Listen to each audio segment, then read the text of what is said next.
ಹುಟ್ಟಿ ಬೆಳೆದಿದ್ದು ಕಂಪ್ಲಿ. ನನಗೆ ಇವತ್ತು ಆನಂದ್ ಸರ್ ಜೊತೆಗೆ ಮಾತಾಡೋಕ್ಕೆ ಭಾಳ ಒಂದು ಆಪರ್ಚುನಿಟಿ, ಭಾಳ ಹೆಮ್ಮೆ ಆಗ್ತಿದೆ.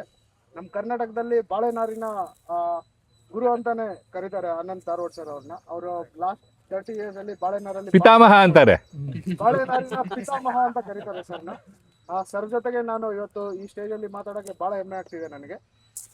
ನಾನು ಆ್ಯಕ್ಚುಲಿ ಇಂಜಿನಿಯರಿಂಗ್ ಓದ್ತಾ ಇದ್ದೆ. ಅದು ಡ್ರಾಪ್ ಔಟ್ ಆಯಿತು. ಅದಾದಮೇಲೆ ನಾನು ಬೆಂಗಳೂರಲ್ಲಿ ಏನೋ ಕೆಲಸ ಮಾಡ್ತಿದ್ದೆ.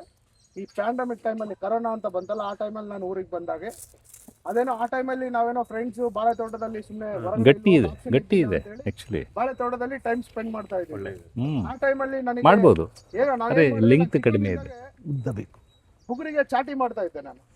ಹುಗುರಿಗೆ ಚಾಟಿ ಏನು ಮಾಡ್ತಾ ಇದ್ವಿ ಅಂದ್ರೆ, ನಾವು ಉರ್ಕಾನಿ ಯೂಸ್ ಮಾಡ್ತಿದ್ವಿ. ಉರ್ಕಾನಿನ ತೊಡೆ ಮೇಲೆ ಹಿಂಗೆ ಹೊಸಿತಿದ್ದೆ ನಾನು. ಅದನ್ನ ನಾನು ಕೈಯಲ್ಲೂ ಹಿಂಗೆ ತಿರ್ಸ್ಬಿಟ್ರೆ ನಾನು ಒಳ್ಳೆ ದಾರ ಮಾಡ್ಬಿಡ್ತೀನಿ. ನಾವು ಫ್ರೆಂಡ್ಸ್ ಏನೋ ನಾವು ತೋಟದಲ್ಲಿ ಟೈಮ್ ಸ್ಪೆಂಡ್ ಮಾಡಬೇಕಾದಾಗೆ ಬಾಳೆ ದಿಂಡನ್ನ ತಗೊಂಡು ನಾನು ಹಿಂಗೆ ತಿರುಗಿಸಿದಾಗೆ ರೆಡಿಯಾಗಿರೋ ದಾರ, ಅದನ್ನ ನಾನು ಅದ್ರ ಬಗ್ಗೆ ಸ್ಟಡಿ ಮಾಡಾದ್ಮೇಲೆ ಸರ್ ಅವ್ರದ್ದು ಕೆಲವೊಂದು ಡಾಕ್ಯುಮೆಂಟ್ರೀಸ್ ಎಲ್ಲ ನೋಡಿದೆ. ಜೊತೆಗೆ ನಮ್ಮ ಹತ್ರದಲ್ಲಿ ಆನೆಗುಂದಿಯಲ್ಲಿ ಒಂದು ಕಿಷ್ಕಿಂದ ಟ್ರಸ್ಟ್ ಅಂತ ವರ್ಕ್ ಮಾಡ್ತಿದ್ದಾರೆ. ಅವರು ಬಾಳೆ ಗಿಡದ ನಾರಲ್ಲಿ ವರ್ಕ್ ಮಾಡ್ತಿದ್ದಾರೆ. ಈ ದೊಡ್ಡಂತ ಈ ಜನಗಳೆಲ್ಲರನ್ನೂ ನೋಡಿ ಅವ್ರು ಮಾಡೋ ಕೆಲಸನ ನೋಡಿ ಅದರಿಂದ ಒಂದು ಮೋಟಿವೇಶನ್ ಆಗಿ ತಗೊಂಡು ನಾನು ಸ್ಟಾರ್ಟ್ ಮಾಡಿರೋದು. ನಾನು ಸ್ಟಾರ್ಟ್ ಮಾಡಬೇಕಾದಾಗ ನಾನು ಒಬ್ಬನೇ ಮನೇಲಿ ಯಾವಾಗ ಯೂಟ್ಯೂಬಲ್ಲಿ ಮ್ಯಾಕ್ರಮೆ ಕ್ರೂಷಿ ಅನ್ನೋ ಸ್ಕಿಲ್ನ ಯೂಟ್ಯೂಬಲ್ಲಿ ಕಲ್ತು ಚಿಕ್ಕದು ಕೀ ಚೈನು ರಾಖಿ ಆ ಥರ ಪ್ರಾಡಕ್ಟ್ನ ಸ್ಟಾರ್ಟ್ ಮಾಡಿದೆ. ನಾನು ಹೋದ ವರ್ಷ ಹಂಪಿ ಉತ್ಸವದಲ್ಲಿ ಒಂದು ಎಲಿಫೆಂಟ್ ಸ್ಕಲ್ಪ್ಚರ್ನ ಮಾಡಿ ಡಿಸ್ಪ್ಲೇ ಮಾಡಿದ್ದೆ. ಒಂದು 6 ಅಡಿದು ಎಲಿಫೆಂಟ್ನ ಮಾಡಿ ಡಿಸ್ಪ್ಲೇ ಮಾಡಿದ್ವಿ. ನಮ್ಮ ಅಗ್ರಿಕಲ್ಚರ್ ಡಿಪಾರ್ಟ್ಮೆಂಟ್ ಇದರಲ್ಲಿ ಹೌದು, ಎಂಟ್ರೆನ್ಸ್ ಅಲ್ಲಿ ಡಿಸ್ಪ್ಲೇ ಮಾಡಿದ್ವಿ. ಜೊತೆಗೆ ಈ ವರ್ಷನೂ ಒಂದು ಒಳ್ಳೆ ಸ್ಕಲ್ಪ್ಚರ್ ಡಿಸ್ಪ್ಲೇ ಮಾಡಿದ್ವಿ. ಜೊತೆಗೆ ರೀಸೆಂಟ್ ಆಗಿ ನಾನು ಒಂದು 8 ಅಡಿದು ಕುದುರೆ ಮಾಡಿದ್ದೆ ಬಾಳೆನಾರಲ್ಲಿ. ಅದನ್ನ ಮುಂಬೈಯಲ್ಲಿ ಡಿಸ್ಪ್ಲೇ ಮಾಡಿದ್ವಿ. ಅದು JSW ಅವ್ರು ತಗೊಂಡ್ರು. ಅದನ್ನ ನಾನು ಕಲರಿಂಗ್ ಎಲ್ಲ ನ್ಯಾಚುರಲ್ ಡೈಯಿಂಗ್ ಮಾಡಿದ್ದೀನಿ. ಅಂದ್ರೆ ನಾನು ಬಾಳೆನಾರಲ್ಲಿ ಒಂದು 10 ಕಲರ್ನ ವರ್ಕ್ ಮಾಡಿದ್ದೀನಿ ನ್ಯಾಚುರಲ್ ಡೈಯಿಂಗ್ ಅಲ್ಲಿ. ನ್ಯಾಚುರಲ್ ಡೈಯಿಂಗ್ ಅಂದ್ರೆ ಏನು, ಯಾವ್ದು ಕೆಮಿಕಲ್ಸ್ ಯೂಸ್ ಮಾಡಲಾರ್ದಂಗೆ ನಮ್ಮ ಸುತ್ತಮುತ್ತ ಇರೋಂಥ ಬೇರು ಆ ಥರದನ್ನ ಯೂಸ್ ಮಾಡಿ ಮಾಡೋಂಥದ್ದು. ನಾವೇನು ಮಾಡ್ತಾ ಇದೀವಿ, ನಾನು ಸ್ಟಾರ್ಟ್ ಮಾಡಿದಾಗ ಒಬ್ಬನೇ ಇದ್ದೆ. ಇವಾಗ ನಮ್ಮ ಟೀಮಲ್ಲಿ ಒಂದು 50 ಜನ ಮಹಿಳೆಯರಿದ್ದಾರೆ. ನಮ್ಮ ಸಂಸ್ಥೆ ಹೆಸರು ವಿಶ್ ನೇಚರ್ ಅಂತ. ನಮ್ಮ ಸಂಸ್ಥೆ ಆಲೋಚನೆ ಏನು ಅಂದರೆ, ನಮ್ಮ ಸುತ್ತಮುತ್ತ ಇರುವಂಥ ಅಗ್ರಿಕಲ್ಚರಲ್ ವೇಸ್ಟ್ನ ಉಪಯೋಗಿಸ್ಕೊಂಡು ಒಂದು ಸಸ್ಟೈನೇಬಲ್ ಪ್ರಾಡಕ್ಟ್ನ ರೆಡಿ ಮಾಡಬೇಕು, ಒಂದು ಸಸ್ಟೈನೇಬಲ್ ವುಮನ್ ಎಂಪವರ್ಮೆಂಟ್ ಕ್ರಿಯೇಟ್ ಮಾಡಬೇಕು. ಈ ಆಲೋಚನೆಯಲ್ಲಿ ವರ್ಕ್ ಮಾಡ್ತಿರೋದು ನಾವು ಏನು ಅಂದರೆ, ಅದೇ ಸೇಮ್ ಟೆಕ್ನಿಕ್. ಮುಂಚೆ ನಾವೇನು ತೊಡೆ ಮೇಲೆ ದಾರ ಮಾಡ್ತಿದ್ವಿ, ಅದನ್ನೇ ನಾವು ತೊಡೆ ಬದಲು ಒಂದು ರಬ್ಬರ್ ಮ್ಯಾಟ್ ಯೂಸ್ ಮಾಡ್ತೀವಿ. ರಬ್ಬರ್ ಮ್ಯಾಟ್ ಮೇಲೆ ದಾರ ಮಾಡ್ತೀವಿ. ದಾರ ಮಾಡಿ ಅದರಲ್ಲಿ ಕ್ರೂಷಿ ಆ್ಯಂಡ್ ಮ್ಯಾಕ್ರಮೆ ಟೆಕ್ನಿಕಲ್ ಪ್ರಾಡಕ್ಟ್ನ ರೆಡಿ ಮಾಡ್ತಾ ಇದ್ದೀವಿ. ನೀವು ನೆಕ್ಸ್ಟ್ ಟೈಮ್ ಯಾವಾಗಾದ್ರೂ ಬುಕ್ ಸಾಗರ ಆ ಕಡೆ ಹೋಗ್ತಾ ಇದ್ರೆ ಬೈ ಪಾಸ್ ಆಗ್ತಿದ್ರೆ ನಮ್ಮ ಕ್ಲಸ್ಟರ್ ವಿಸಿಟ್ ಮಾಡ್ಬೋದು. ಇದು ಒನ್ ಆಫ್ ನನ್ನ ಪ್ರಾಡಕ್ಟ್. ಅದೇ ನನ್ನ ಹತ್ರ ಹೋಮ್ ಡೆಕೋರ್, ಫ್ಯಾಷನ್, ಲೈಟಿಂಗ್ಸ್ ಈ ಥರದ್ದೆಲ್ಲ ಮಾಡ್ತಾ ಇದ್ದೀವಿ. ಲೂಮಲ್ಲೆಲ್ಲ ನಾವು ಇನ್ನೂ ವರ್ಕ್ ಮಾಡ್ತಿಲ್ಲ. ಲೂಮಲ್ಲಿ ಒಂದು ಸ್ವಲ್ಪ ಎಕ್ಸ್ಪೆರಿಮೆಂಟ್ ಮಾಡ್ತಾ ಇದ್ದೀವಿ. ಜೊತೆಗೆ ನಿಮ್ಮೆಲ್ಲರಿಗೂ ನಾನು ಏನು ಹೇಳೋಕ್ಕೆ ಇಷ್ಟಪಡ್ತೀನಿ ಅಂದರೆ, ಬಾಳೆ ಗಿಡ ನಿಜವಾಗ್ಲೂ ಅದು ಮೇಲೆ ಎಲೆಯಿಂದ ಹಿಡಿದು ಅದ್ರ ಬೇರೆಯವ್ರಿಗೂ ಎಲ್ಲಾದ್ರೂ ಉಪಯೋಗ ಆಗುತ್ತೆ. ಕಲ್ಪವೃಕ್ಷ ಅದು. ನಾವು ಅದನ್ನ ಒಂದು ರೈಟ್ ವೇನಲ್ಲಿ ಯೂಸ್ ಮಾಡಬೇಕು. ಇವಾಗ ನಾವೊಂದು ಏನೋ ಭಾಳ ಎಕ್ಸ್ಪೆರಿಮೆಂಟ್ ಮಾಡಿ ಏನೋ ಒಂದು ಮಾಡಬೇಕು. ಇವಾಗ ಆಲ್ರೆಡಿ ಬಾಳೆ ಗಿಡ ತಿಂಡಿ ಹೆಂಗಂದ್ರೆ, ಹಣ್ಣು ಕೊಟ್ಟಾದ್ಮೇಲೆ ನಮ್ಮ ಸುತ್ತಮುತ್ತ ಮೇಜರ್ಲಿ ಏಲಕ್ಕಿ, ಸುಗಂಧಿ, ಸಕ್ಕರೆ ಬಾಳೆ ಮತ್ತು ಹಸಿರು ಬಾಳೆ ಒಂದು ಸ್ವಲ್ಪ ಕಡಿಮೆ, ಇವು ಜಾಸ್ತಿ ಇದ್ದಾವೆ. ಮೇಜರ್ಲಿ ಜಾಸ್ತಿ ಸುಗಂಧಿ ಅಂತೂ ಜಾಸ್ತಿ ಐತೆ. ಯಾಕಂದರೆ ಒಂದು ಸರಿ ಆಗಿಬಿಟ್ರೆ ಅದೊಂದು 20-25 ವರ್ಷ ಹಂಗೆ ಬೆಳ್ಕೊಂತ ಹೋಗ್ಬಿಡುತ್ತೆ. ಏಲಕ್ಕಿ ಒಂದು ಸ್ವಲ್ಪ ಮೇಂಟೆನೆನ್ಸ್ ಜಾಸ್ತಿ, ಬಟ್ ಆದರೂ ಒಂದು ಒಳ್ಳೆ ಫಲ ಕೊಡುತ್ತೆ, ಒಳ್ಳೆ ರಿಟರ್ನ್ ಸಿಗುತ್ತೆ ಅದರಲ್ಲಿ ಅನ್ನೋದು. ಏಲಕ್ಕಿ ಬಾಳೆ ಹಣ್ಣನ್ನು ತಗೊಂಡ್ಮೇಲೆ ಗಿಡ ಕಟ್ ಮಾಡಿ ಬಿಸಾಕ್ತಾರೆ. ಒಂದು ಅದು ಮೇಲೆ ಕಟ್ ಮಾಡಿ ಅದನ್ನು ಪಕ್ಕಕ್ಕೆ ಮರಿ ಹಾಕಕ್ಕೆ ಬಿಡೋಕ್ಕೆ ಅಂತ ಬಿಡೋದು ಸುಗಂಧಿನ. ಏಲಕ್ಕಿಗಂತೂ ಆಲ್ಮೋಸ್ಟ್ ಹಣ್ಣು ತಗೊಂಡ್ಮೇಲೆ ಕಡ್ದು ಹೊರಗೆ ಬಿಸಾಕ್ಬಿಡ್ತಾರೆ. ನಾವು ಅದ್ರ ಮೇಲೆ ಫೋಕಸ್ ಮಾಡ್ತಿದ್ದೀವಿ. ಇವಾಗ ಒಂದು ಮಷಿನ್ನ ರೆಡಿ ಮಾಡಿದ್ದೀವಿ, ಬಾಳೆ ಗಿಡದ್ದು ನಾರನ್ನ ತೆಗಿಯೋ ಮಷೀನು ಅಂತೇಳಿ. ಆ ಮಷೀನ್ ಏನು ಅಂದರೆ, ಅದು ಇವಾಗ ಹೊಸ ಏನು ಮಷೀನ್ ಅಲ್ಲ, ಅದು ಲಾಸ್ಟ್ ಒಂದು 25-30 ವರ್ಷದಿಂದ ಅದು ಭಾಳ ಜನ ಅದರಲ್ಲಿ ಉಪಯೋಗ ಮಾಡಿದ್ದಾರೆ. ನಾನು ಏನಂದರೆ ಅದರಲ್ಲಿ ಸಕ್ಸಸ್ ಸ್ಟೋರಿಗಿಂತ ಫೇಲ್ಯೂರ್ ಸ್ಟೋರಿ ಭಾಳ ಕೇಳಿದ್ದೀನಿ. ಅಂದರೆ ನಾನು ಅದರಲ್ಲಿ ಇನ್ನೂ ನಾನು ಫೇಲ್ ಆಗ್ಬಾರ್ದು ಮಾಡಿದ್ಮೇಲೆ ಅಂತ ನಾನು ಫೇಲ್ಯೂರ್ಸ್ ಅವ್ರ ಹತ್ರ ಎಲ್ಲ ಹೋಗಿ ಮಾತಾಡಿ, ಇವಾಗ ಅದರಲ್ಲಿ ಮೇನ್ ಪ್ರಾಬ್ಲಮ್ ಕಂಡಿರೋದು raw material supply chain system. ಅಂದರೆ ರೈತರಿಗೆ ನಾನು ಫ್ರೀಯಾಗಿ ತೊಗೊಂಡ್ರೆ ಈ ಸಾರಿ ನಮಗೆ ಫ್ರೀಯಾಗಿ ಕೊಡ್ತೀವಿ, ನೆಕ್ಸ್ಟ್ ಟೈಮ್ ಕೊಡೋಕ್ಕೆ ನಿಮಗೂ ಅದು ಫ್ರೀಯಾಗಿ ಕೊಡೋಕ್ಕಾಗಲ್ಲ. ಇವಾಗ ನಾವು ಇದನ್ನೆಲ್ಲ ಒಂದು ಸ್ಟ್ರಕ್ಚರ್ನ ರೆಡಿ ಮಾಡಿ ರೈತರಿಗೆ ಒಂದು ಆಲ್ಟರ್ನೇಟಾಗಿ ಏನಾದರೂ ನಾನು ಒಳ್ಳೇದು ಮಾಡ್ಬೇಕು ಅನ್ನೋದೊಂದು ಆಲೋಚನೆ ಇತ್ತು. ಇವಾಗ ದುಡ್ಡು ಕೊಟ್ಟರೆ ದುಡ್ಡು ಇರಲ್ಲ ರೈತರಿಗೆ. ಈಗ ನಾವೇನು ಗಿಡಕ್ಕೊಂದು ಒಂದು 5 ರೂಪಾಯಿ 10 ರೂಪಾಯಿ ಅಂತ ಕೊಡ್ತೀವಿ. 1 ಎಕರೆನಾಗೆ 1,000 ಗಿಡ ಇರುತ್ತೆ. ಏನೊಂದು 5-10 ದುಡ್ಡು ಬಂದರೆ ಅವ್ರಿಗೇನು ಅದು ಕೈಗೆ ಅಷ್ಟು ದುಡ್ಡು ಅನ್ಸಲ್ಲ. ಇನ್ನೊಂದು ಬೇರೆ ಕೆಲವೊಂದು ಆರ್ಗನೈಸೇಷನ್ಸ್ ಎಲ್ಲ ಆಲ್ರೆಡಿ ವರ್ಕ್ ಮಾಡ್ತಿದ್ದಾರೆ ಈ ಮಾಡಲಲ್ಲಿ. ಆ ಬಾಳೆ ಗಿಡ ದಿಂಡೇನಿದೆ ಅದರಲ್ಲಿ 40% ನಾರಿರುತ್ತೆ, ಇನ್ನು ಉಳಿದಿದ್ದು 50% ನೀರಿನ ಅಂಶ ಇರುತ್ತೆ. ಅದ್ರ ಜೊತೆಗೆ ಇನ್ನು ಸೆಲ್ಯುಲೋಸ್ ಎಲ್ಲ ಜಾಸ್ತಿ ಕಂಟೆಂಟ್ ಇರುತ್ತೆ. ಅದು ಒಂದು ಭಾಳ ಒಳ್ಳೆ ಗೊಬ್ಬರ ಆಗುತ್ತೆ. ನಾವೊಂದು ಮಾಡೆಲ್ ಇವಾಗ ಯಾವ ತರ ರೆಡಿ ಮಾಡಿದೀವಿ ಅಂದ್ರೆ mobile system banana fibre extractor ಅಂತ ಒಂದು ಇನ್ಸ್ಟಾಲ್ ಮಾಡ್ತಿದ್ದೀವಿ. ಸೊ ಇವಾಗ ರೈತರು ಹಾರ್ವೆಸ್ಟಿಂಗ್ ಆದ್ಮೇಲೆ ನಮ್ಗೆ ಇನ್ಫಾರ್ಮ್ ಮಾಡಿದ್ರೆ ನಾವು ಫೀಲ್ಡ್ಗೆ ಹೋಗ್ತೀವಿ, ನಾರನ್ನ ತಗೊಂತೀವಿ. ನಾರನ್ನ ತಗೊಂಡು ಇನ್ನು ಲೆಫ್ಟ್ ಓವರ್ ಥಿಂಗ್ ಏನು ಇವಾಗ 40% ನಾರು ಸಿಗುತ್ತೆ, ಇನ್ನು 60% ಎಲ್ಲ ವೇಸ್ಟೇಜ್, ಅದೇ ಸೆಲ್ಯುಲಸ್ ಇರುತ್ತೆ, ಅದರಲ್ಲಿ ವಾಟರ್ ಕಂಟೆಂಟ್ ಇರುತ್ತೆ. ನಾವು ಅದನ್ನ ರೈತರಿಗೆ ಆಲ್ಟರ್ನೇಟ್ ಆಗಿ ದುಡ್ಡು ಕೊಡೋದ್ರ ಬದಲು ಒಂದು ಆರ್ಗ್ಯಾನಿಕ್ ಫರ್ಟಿಲೈಸರ್, ಇವಾಗ ಏನೇನು ಲೆಫ್ಟ್ ಓವರ್ ಥಿಂಗ್ ಏನೇನೆಲ್ಲ ವೇಸ್ಟ್ ಎಲ್ಲ ಉಳಿದಿರುತ್ತಲ್ಲ ಅದನ್ನ ರೈತರ ಜಾಗದಲ್ಲಿ ಅವ್ರ ಹೊಲದಲ್ಲೇ ಒಂದು ಗುಂಡಿ ತೋಡಿ ಎಲ್ಲದನ್ನು ಅಲ್ಲೇ ಡಂಪ್ ಮಾಡಿ ಅದ್ರೊಳಗಡೆ ಕೆಲವೊಂದು ರಾಸಾಯನಿಕ ಗೊಬ್ಬರದ್ದು ಇಂಗ್ರೀಡಿಯೆಂಟ್ಸ್ ಇದಾವೆ, ಅದನ್ನೆಲ್ಲ ಆ್ಯಡ್ ಮಾಡಿ ಅದು ಆರ್ಗ್ಯಾನಿಕ್ ಗೊಬ್ಬರ ರೈತರಿಗೆ ಆಗುತ್ತೆ. ನನಗೇನು ಬೇಕು? ಫೈಬರ್ ಬೇಕು. ರೈತರಿಗೆ ನಾನು ದುಡ್ಡು ಕೊಡೋದಕ್ಕಿಂತ ಜಾಸ್ತಿ ಇನ್ನೂ ಒಳ್ಳೆ ಆರ್ಗ್ಯಾನಿಕ್ ಗೊಬ್ಬರ ಕೊಡಬೇಕು. ನಾನು ದುಡ್ಡುಗಿಂತ ಗೊಬ್ಬರನೇ ಭಾಳ ಒಳ್ಳೆಯದು. ಈ ಒಂದು ಮಾಡ್ಯೂಲಲ್ಲಿ ವರ್ಕ್ ಮಾಡ್ತಾ ಇದ್ದೀವಿ. ನೀವು ನೆಕ್ಸ್ಟ್ ಟೈಮ್ ನಮ್ಮ ಕ್ಲಸ್ಟರ್ಗೆ ಯಾರಾದರೂ ಬಂದರೆ ವಿಸಿಟ್ ಮಾಡಿ, ಮತ್ತು ನಾನು ಕಾಂಟ್ಯಾಕ್ಟ್ನ ಗ್ರೂಪಲ್ಲಿ ಹಾಕಿರ್ತೀನಿ. ನೆಕ್ಸ್ಟ್ ಯಾರ್ದಾದ್ರೂ ಫಾರ್ಮರ್ಸ್ದು ನಿಮ್ಮದು ಏಲಕ್ಕಿ ಬಾಳೆ ಇದ್ದು ಹಾರ್ವೆಸ್ಟ್ ಆದಮೇಲೆ ಗಿಡ ಇದ್ದರೆ ನನಗೆ ಇನ್ಫಾರ್ಮ್ ಮಾಡಿ, ನಾವು ಬಂದು ನಾರು ಎಕ್ಸ್ಟ್ರಾಕ್ಟ್ ಮಾಡಿ ನಿಮಗೆ ಒಂದು ಒಳ್ಳೆ ಆಲ್ಟರ್ನೇಟ್ ದುಡ್ಡಿಗಿಂತ ಜಾಸ್ತಿ ಒಂದು ಒಳ್ಳೆ ಗೊಬ್ಬರನ ಕೊಡ್ತೀವಿ. ಏಲಕ್ಕಿ ಸಿಗೋದಿಲ್ಲ ಅಂದ್ರೆ ನಾನು ತಗೊಂಡೋಗಲ್ಲ, ಸೀದಾ ನಿಮ್ಮ ಫೀಲ್ಡ್ಗೆ ಬರ್ತೀನಿ, ನಿಮ್ಮ ಹೊಲಕ್ಕೆ ಬರ್ತೀನಿ. ಒಣಗಿದ್ದಲ್ಲ, ಟೋಟಲ್ ಹಸಿ ದಿಂಡು. ದಿಂಡು ಬೇಕು ಹಂಗೆ ಬರುತ್ತದು 40% ದಿಂಡು ಹಂಗೆ ಇರುತ್ತೆ, ಅದನ್ನೆಲ್ಲ ಗೊಬ್ಬರ ಮಾಡ್ಕೊಂಡು ವಿಚಾರ. 40% ನನಗೆ ನಾರು ಬರುತ್ತೆ, 60% ಲೆಫ್ಟ್ ಓವರ್ ಥಿಂಗ್ ಇರುತ್ತೆ. ಅದನ್ನ ನಾನು ನಿಮ್ಗಳಿಗೆ ಅದು ಆಕ್ಚುಲಿ ಅದು ನಿಮ್ಗೆ ಅದೆಲ್ಲ ಯೂಸ್ ಆಗಲ್ಲ, ಅದ್ರಲ್ಲಿ ಒಂದು ಸ್ವಲ್ಪ ನೀವು ಉಪಯೋಗಿಸ್ಕೋಬಹುದು, ಇನ್ನು ಉಳಿದಿದ್ದನ್ನ ನೀವು ಮಾರಾಟ ಮಾಡ್ಕೋಬಹುದು ಹೊರಗಡೆ. ಇವಾಗ ಬೈಬ್ಯಾಕ್ ಆ ಥರದ್ದೆಲ್ಲ ಸ್ಟ್ರಕ್ಚರ್ ನಾನು ಇನ್ನೂ ಪ್ಲಾನ್ ಮಾಡಿಲ್ಲ. ಅಂದರೆ ರೈತರಿಗೆ ಅದು ಏನು ಇನ್ಕಮ್ ಹೋಗುತ್ತೆ ರೈತರಿಗೆ ಆಗಲಿ ಅದರಲ್ಲಿ ಒಳ್ಳೇದು ಅಂತ. ಅದು ಬಿಟ್ಟು ನಾನು ಇವಾಗ ಕರೆಂಟ್ಲಿ ವರ್ಕ್ ಮಾಡ್ತಿರೋದು ಇದೆ, ಬಾಳೆನಾರಲ್ಲಿ ದಾರ ಮಾಡ್ತೀವಿ, ದಾರ ಮಾಡಿ ಕೃಷಿ ಮಾಡಿ ಮ್ಯಾಕ್ರಮೆ ಮಾಡಿ ವರ್ಕ್ ಮಾಡ್ತೀವಿ. ಮೇನ್ ಉದ್ದೇಶ ನಮ್ಮದು ನಮ್ಮ ಸುತ್ತಮುತ್ತ ಇರೋ ಮಹಿಳೆಯರಿಗೆ ಒಂದು ಒಳ್ಳೆ ಉದ್ಯೋಗ ಆಗಲಿ ಅಂತೇಳಿ. ಇವಾಗ ನಾನು ಸ್ಟಾರ್ಟ್ ಮಾಡಿದಾಗ ನಾನು ಒಬ್ಬನೇ ಇದ್ದೆ, ಇವಾಗ ನನ್ನ ಟೀಮಲ್ಲಿ ಒಂದು 50 ಜನ ಮಹಿಳೆಯರು ಕೆಲಸ ಮಾಡ್ತಾರೆ. ಪ್ರತಿಯೊಬ್ಬ ಮಹಿಳೆಯನ್ನು ತಿಂಗಳಿಗೆ 6,000 ಇಂದ 12,000 ದುಡಿತಿದ್ದಾರೆ. ಅದೊಂದು ಭಾಳ ಖುಷಿ ಇದೆ ಲೈಫಲ್ಲಿ. ಇದ್ರ ಬಗ್ಗೆ ಸ್ವಲ್ಪ ಮಾಹಿತಿ. ವಾಟರ್ ಐಸನ್, ಇದು ವಾಟರ್ ಐಸನ್, ಇದ್ರ ಬಗ್ಗೆ ಒಂದು ಸ್ವಲ್ಪ ನಾನು ಸ್ಟಡಿ ಮಾಡಿದ್ದೀನಿ. ಇದೇನು ಅಂದ್ರೆ ಇದು ನಮ್ಮ ಇಂಡಿಯನ್ ಬ್ರೀಡ್ ಅಲ್ಲ, ಇದು ಇವಾಗ ಬೇರೆ ಕಂಟ್ರಿಲಿ ಎಲ್ಲೋ ಬೆಳೆದಿರೋದು. ಅದೆಂಗೋ ಭಾಳ ವರ್ಷದ ಕೆಳಗೆ ನಮ್ಮ ಇಂಡಿಯಾಗೆ ಬಂದ್ಬಿಟ್ಟಿದೆ, ಸಮುದ್ರ ಅದರಲ್ಲಿ ಇದರಲ್ಲೆಲ್ಲ. ಇದೇನಂದ್ರೆ ನೀರಲ್ಲಿ ಇರೋದ್ರಿಂದ ಇದು ನೀರಿಗೆ ಭಾಳ ತೊಂದರೆ ಆಗುತ್ತೆ. ನೀರಲ್ಲಿ ಪ್ರಾಣಿಗಳು ಜಲಚರಗಳು ಜಾಸ್ತಿ ವಾಸ ಮಾಡೋಕ್ಕಾಗಲ್ಲ ಇದಿರೋದ್ರಿಂದ. ಇರೋದ್ರಿಂದ ಮೀನುಗಳ ಸಂಖ್ಯೆ ಎಲ್ಲ ಕಡಿಮೆ ಆಗುತ್ತೆ. ಬಟ್ ಇವಾಗ ಇದು ಬಂದ್ಬಿಟ್ಟಿದೆ, ಇದನ್ನೇನು ಮಾಡೋಕ್ಕಾಗಲ್ಲ. ಇದನ್ನ ಒಂದು ರೈಟ್ ದಾರಿಯಲ್ಲಿ ಉಪಯೋಗಿಸ್ಬೋದು. ಇವಾಗ ಸರ್ ಹೇಳಿದಾಗೆ ಬಯೋ ಎನ್ಸೈಮ್ ಅಲ್ಲ ಅಥವಾ ಆಲ್ಟರ್ನೇಟಿವ್ ಫ್ಯೂಲ್ ಅದನ್ನೆಲ್ಲ ವರ್ಕ್ ಮಾಡ್ಬೋದು. ಬಟ್ ನನ್ನ ನಾಲೆಡ್ಜಲ್ಲಿ ನಾವೇನು ವರ್ಕ್ ಮಾಡ್ತಿದ್ದೀವಿ, ಇವಾಗ ಫೀಲ್ಡಲ್ಲಿ ಸುತ್ತಮುತ್ತ ಬೆಳೆಯುತ್ತೆ. ಇದು ಎಲ್ಲೆಲ್ಲಿ ಬೆಳೆಯುತ್ತೆ? ಈ ಕೆರೆನಲ್ಲಿ ಬೆಳೆಯುತ್ತೆ, ಕಾಲುವೆಗಳಲ್ಲಿ ಬೆಳೆಯುತ್ತೆ, ನಮ್ಮ ಹೊಳೆಗಂತೂ ಬೈಜಾನ್ ಬೆಳೆದಿರುತ್ತೆ, ನಮ್ಮ ಕಾಮಲಾಪುರ ಕೆರೆನಲ್ಲೂ ಭಾಳ ಬೆಳೆಯುತ್ತೆ. ಹೌದೌದು. ಇದು ಒಂದು ಲೆಂತ್ ವರ್ಗು ಬೆಳೆಯವರೆಗೂ ಬಿಟ್ಟು ಒಂದು 2 ಅಡಿ ಮೇಲ್ವರೆಗೂ ಸಿಗಬೇಕು. ಹೌದು. ಈ ತರ ಲೆಂತ್ ಇದ್ದಾವೆ. ಇದನ್ನ ನಾವು ಕಲೆಕ್ಟ್ ಮಾಡಿ ಈ ಎಲೆ ಪಾರ್ಟ್ನ ಕಟ್ ಮಾಡಬೇಕು, ಈ ಪಾರ್ಟ್ನ ಕಟ್ ಮಾಡಬೇಕು. ಸೊ ನಮಗೆ ಅವಾಗ ಇಷ್ಟು ಉದ್ದದ ದಾರ ಸಿಗುತ್ತೆ, ಅಂದ್ರೆ ಈ ತರ ಸಿಗುತ್ತೆ. ಇದನ್ನ ನಾವು ಒಂದು ಬಂಡಲ್ ಅಂದ್ರೆ ಒಂದು ಚೂಡ್ಗೆ ಇಷ್ಟ ಅಂತ ಹೇಳಿ ನಾವು ತಗೊಂತಾ ಇದೀವಿ. ಇವುಗಳಿಗೆ ಆಸಕ್ತಿ ಇದೆ, ಅದು ಪ್ರೊಸೆಸ್ ಯಾವ ತರ ಮಾಡಬೇಕು, ಯಾವ ತರ ಕಲೆಕ್ಟ್ ಮಾಡಬೇಕು, ಅದನ್ನ ನಾವು ಟ್ರೈನ್ ಮಾಡಿ ಅದ್ರ ಬಗ್ಗೆ ಮಾಹಿತಿ ಕೊಟ್ಟು ತಗೊಂತೀವಿ. ಆಸಕ್ತಿ ಇರೋರು ನೀವು ಇದು ಮಾಡ್ಬೋದು. ಇವಾಗ ನಾನು ಸುಮ್ಮನೆ ಇಲ್ಲೇ ನಾನೇನೋ ನಿಮಗೆ ತೋರ್ಸೋಣ ಅಂತ ಮಾಡಿದೆ. ಇದರಲ್ಲಿ ಏನು ನಾವು ಮಾಡ್ತೀವಿ ಅಂದ್ರೆ ನಮ್ದು ಕಂಪ್ಲೀಟ್ಲಿ ಕ್ರಾಫ್ಟ್ ಬೇಸ್ಡ್. ನಂದೆಲ್ಲ ನನ್ನ ತಲೆನಾಗಿರೋದು ಏನೋ ಒಂದು ಆಲ್ಟರ್ನೇಟ್ ಟು ಪ್ಲಾಸ್ಟಿಕ್ ಒಂದು ಪ್ರಾಡಕ್ಟ್ನ ಮಾಡಬೇಕು ನಮ್ಮ ಸುತ್ತಮುತ್ತ ಇರೋ ಅಗ್ರಿಕಲ್ಚರಲ್ ವೇಸ್ಟಿಂದ. ಜೊತೆಗೆ ಒಂದು ಮಹಿಳೆಯರಿಗೆ ಒಂದು ಉದ್ಯೋಗ ಕೊಡಬೇಕನ್ನೋದು ನನ್ನ ತಲೆಯಲ್ಲಿರೋ ಆಲೋಚನೆ. ನಾವೇನು ಮಾಡ್ತೀವಿ, ಇದನ್ನ ನಮ್ಮ ಹತ್ರ ಬಂದಮೇಲೆ ಇದನ್ನ ನಾವು 3-4 ಟೆಕ್ನಿಕಲ್ ವರ್ಕ್ ಮಾಡ್ತೀವಿ. ಒಂದು ಅದನ್ನ ತಗೊಂಡು ಈ ಥರ ಜಡೆ ಹಾಕ್ದಂಗೆ ಹಾಕ್ಬಿಡೋದು. ಈಗ ಜಡೆ ಅಂದರೆ 3 ಪ್ಲೇ ಅಂತ ಹೇಳ್ತೀವಿ. ಅದನ್ನು 3 ಪ್ಲೇದು ಜಡೆ ಮಹಿಳೆಯರಿಗೆ ಯಾಕೆ ಫೋಕಸ್ ಮಾಡ್ತೀವಿ ಅಂದರೆ ಎಲ್ಲ ಮಹಿಳೆಯರಿಗೂ ಗೊತ್ತಿರೋಂಥದ್ದು. ಹಿಂಗೆ ಜಡೆ ಆಗ್ತಾ ಆಗ್ತಾ ಆಗ್ತಾ ಹೋಗಿ ಇವಾಗ ಖಾಲಿ ಆಯ್ತಾ ಮತ್ತೆ ಹೊಸ ಜಾಯಿಂಟ್ ಮಾಡು, ಹಂಗೆ ಮುಂದೆ ಹೋಗು, ಕಂಟಿನ್ಯೂಸ್ ದಾರ ರೆಡಿ ಆಗುತ್ತೆ. ಇದಕ್ಕೆ ನಾವು ಮೀಟ್ರಿಗೆ ಇಷ್ಟ ಅಂತೇಳಿ ದುಡ್ಡು ಕೊಡ್ತೀವಿ. ಇದನ್ನ ನಾವು ತಗೊಂಡಾದ್ಮೇಲೆ ಇದನ್ನ ನಾವು ಈ ಇವಾಗ ಸೂಜಿ ದಾರದಲ್ಲಿ ಹೊಲಿತೀವಲ್ಲ, ಸೇಮ್ ಅದೇ ಟೆಕ್ನಿಕಲ್ಲಿ ಇದನ್ನ ಹಿಂಗ ಸುತ್ಕೊಂತ ಹೋಗಿ ಹೊಲ್ಕಂತ ಹೋಗ್ಬಿಡೋದು. ಇದಕ್ಕೆ ಹೊಲ್ಕಂತ ಹೋದಂಗೆಲ್ಲ ಇದು ದೊಡ್ಡದು ಮ್ಯಾಟ್ ಆಗುತ್ತೆ. ಇದು ಭಾಳ ಒಳ್ಳೆ ಮ್ಯಾಟ್, ಇದ್ರಲ್ಲಿ ರೆಡಿ ಆಗುತ್ತೆ. ಇವಾಗೆಲ್ಲ ಬೇರೆ ಕಡೆ ಅಂತೂ ಇವಾಗ ಆಲ್ಟರ್ನೇಟ್ ಟು ಪ್ಲಾಸ್ಟಿಕ್ ಕೆಲವೊಂದು ಕಡೆ ಈ ಗ್ರೀನ್ ಆಗಿರೋದೆಲ್ಲ ಚೆನ್ನಾಗಿ ಕಾಣುತ್ತೆ, ಬ್ರೌನ್ ಆಗಿರೋದೆಲ್ಲ ಚೆನ್ನಾಗಿ ಕಾಣುತ್ತೆ, ಅಂತಲ್ಲೆಲ್ಲ ಒಳ್ಳೆ ಡಿಮ್ಯಾಂಡ್ ಇದೆ ಅದಕ್ಕೆ. ನೀವುಗಳು ಪ್ರಯತ್ನ ಮಾಡುವುದು ಒಳ್ಳೆ ಉದ್ದೇಶ ಇದೆ. ಇವಾಗ ನೀವಿರೋ ಊರಲ್ಲಿ ಒಂದು ಮಹಿಳೆಯರಿಗೇನೋ ಒಂದು ಒಳ್ಳೆ ಉದ್ಯೋಗ ಆಗುತ್ತೆ, ಜೊತೆಗೆ ನಮ್ಮೂರಲ್ಲಿ ನಾವು ರೆಡಿ ಮಾಡಿ ಎಲ್ಲೋ ಬೇರೆ ಕಡೆ ಕಳಿಸ್ತೀವಿ ಅನ್ನೋದೇ ಭಾಳ ಒಳ್ಳೆ ಉದ್ದೇಶ. ನಿಮ್ಗೆ ಯಾರಾದರೂ ಆಸಕ್ತಿ ಇದ್ರೆ ನಾವು ಅದಕ್ಕೆ ಟ್ರೈನಿಂಗಲ್ಲೂ ಸಪೋರ್ಟ್ ಮಾಡ್ತೀವಿ. ಸಾಲದು ಅಂತಂದರೆ ನಾನು ಕೇಳಿರೋದು ವೆಸ್ಟ್ ಬೆಂಗಾಲಲ್ಲಿ ಈ ವಾಟರ್ ಹೇಸಿಂತನ್ನು ಫೈಬರ್ ತೆಗೆದು ಸಣ್ಣದಾಗಿ ಕಟ್ ಮಾಡಿ, ಕಾಟನ್ ಆಗೋಷ್ಟು, ಕಾಟನ್ ಲೆಂಗ್ತ್ ಎಷ್ಟಿರುತ್ತೋ ಅಷ್ಟು ಕಟ್ ಮಾಡಿ ಸ್ಪಿನ್ನಿಂಗ್ ಮಾಡಿ ಅದರಿಂದ ಸೀರೆಗಳು ಮಾಡ್ತಾ ಇದ್ದಾರೆ ಅಂತ ಕೇಳಿದ್ದೀನಿ ನಾನು.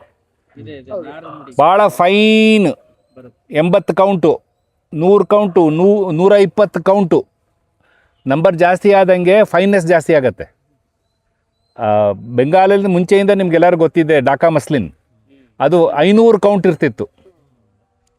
ಅಷ್ಟು 500 ಕೌಂಟು ಇಲ್ಲ ಅಂದರೆ ಹಾಂ, ಅದು ಈಗ 100 ಕೌಂಟ್ 120 ಕೌಂಟ್ವರೆಗೂ ಇದರಿಂದ ಮಾಡಿದ್ದಾರೆ ಅಂತ ಕೇಳಿದ್ದೀನಿ.